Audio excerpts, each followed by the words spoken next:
Yo, what up, people? It's your boy Tony the Hitman, straight off the rip. Say, today I want to talk about why people don't have what they need and why they don't have what they want. I come to realize, and I watched people go through life all my life. There's been a time when I've been through my life and I've watched people have things, and I watched people who didn't have things. But what really, as I've gotten older, what really brought things to my attention that's around me is that majority of the time, people don't want to see you have things. And some of you might say, it don't have nothing to do with them, which is correct. But it has a lot to do with them too also. Because, see, the people who you surround yourself with are the very ones determine whether you be successful or you remain in poverty. So, and I had to learn that. And sometimes I had to even separate myself from family in order for me to focus on what my goals are and what my dreams are for my family and I. And when you start to focus on your family and yourself and your dreams and your goal and the gifts that you have that God has instilled in you, then you're able to actually be successful. Then you can say no to certain things when you know your worth. You don't have no fear of losing no job. You don't have no fear of someone talking about you. Those type of things. Because now, since you know what you're worth and you know who you are as an individual, then things start moving in the direction that you've always dreamed of. So you have some of you, let's put it this way, Christians, religious folks. You've been a Christian all your life. You've been serving God all your life. You love the Lord. You know, I ain't taking that away from you, because I loved God. And I love him now. And I serve him to the fullest of my ability. Now, the thing is, though, people say, woo, I'm going to be blessed. I'm going to get this big house. I'm going to get this big car. I'm going to get all these things. But yet and still, here it is, years later, you have none of that. You don't own your car. You don't own your own home. You don't have money in the bank. You're still working at somebody's job. And really, everything that you need has already been given to you in order for you to have those things. Years I've gone to churches and I've sat there and I listened in the pool, listened to the pastors in the pulpit preach about prosperity. And some people try to blame it on the pastor. Now I'm going to tell y'all something. The truth about being wealthy is not about that message. And I'm gonna get off the Bible. It's not about that. It's about you humbling yourself, giving when you don't have to give. That's what I've learned. Give when you don't have it to give. Okay? Because guess what? Let's go back to the Bible. I know I said I'm not gonna go spiritual, but let's go back to the Bible. God's word says faith without works are dead. Let's stop right there. It says a little bit more. But guess what? Let's stop right there. See, some of you guys want to go forward without even grabbing the first part. Faith without works is dead. So that means that if you don't apply yourself, if you're not working towards your dreams and your goal, and don't have faith that you can do it or believe that you can do it, then it's not going to happen. Okay? So, and also it's impossible to please God without faith. So right there and then, no matter how long you you say you believe, how much you believe in God and you love the Lord, and you don't even obey Him, you don't even listen to the words. Y'all, you listen to Him, but you not. Um, it's hard for me to explain it in such a way that you guys can understand it, because if you haven't understood it all these years, it's kind of hard that you're going to understand it now. But listen to what I'm saying. Try to really listen to what I'm saying. People that are around you are sometimes the ones that are holding you back from what God has for you. If you constantly hanging around people that's constantly struggling, talking about their past, and not helping and not talking about the future and such the things that you can't even see, right?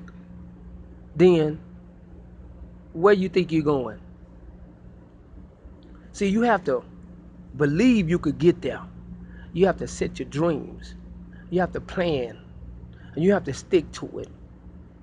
See, God had a plan before He created the heavens and the earth, before He created you and I in His image. It was never intended for us to be broke or in poverty.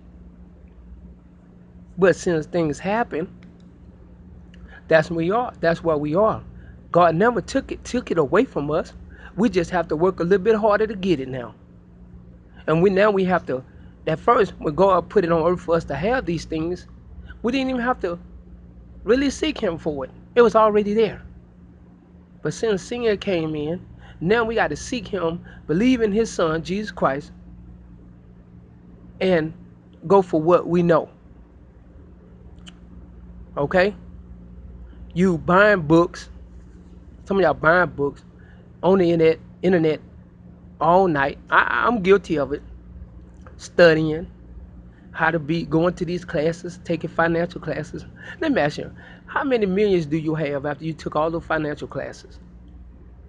After all them books you bought? Okay? You still in the same place. You know why? Because you focusing on the money. And it ain't even about the money. Success has to do with your heart and your faith. That's the true meaning of being successful. And when you have faith and your heart is in the right place, those things will come to you. Let me give you an example. When I working hard every day, saving my money,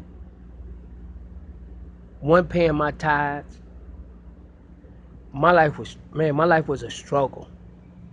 Every week, every 2 weeks, I was asking somebody for something, gas money or to pay a bill. Okay?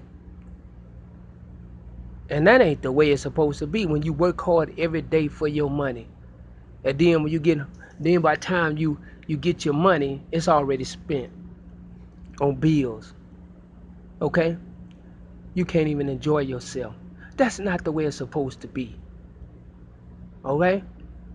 Now, I went to church and I've always been a tithe giver, offering giver. Those things. When I had it, I gave it. But guess what? When I start really believing in what God has promised me, guess what? That's when God began to really move.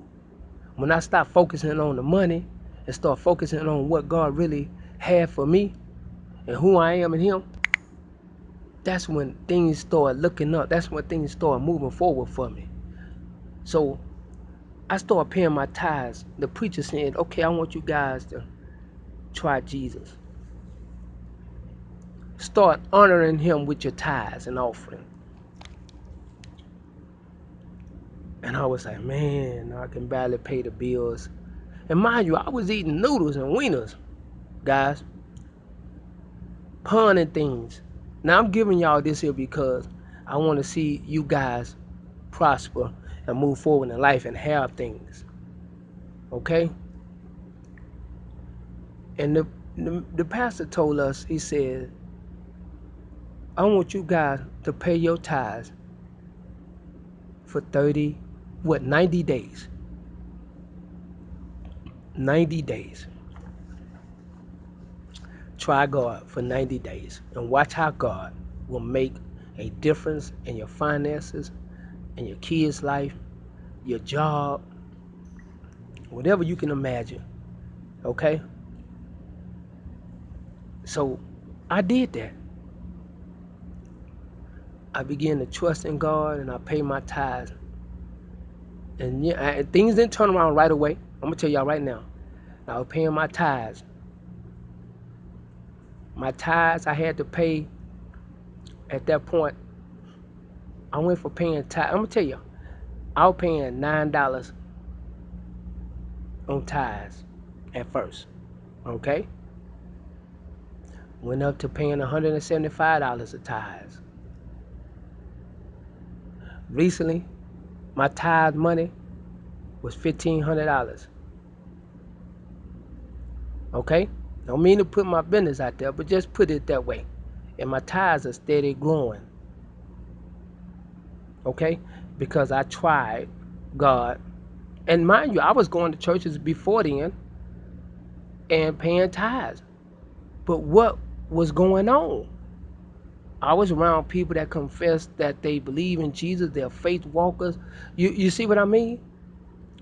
That's why I say it has something to do with the people who are delivering the message. See, people could deliver the message in your face, and then sometimes behind your back, they be talking, they be praying for your downfall.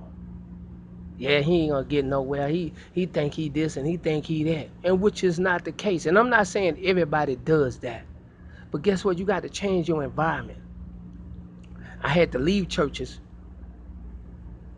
you know, in order for me to go forward. Some churches, I learned spiritual.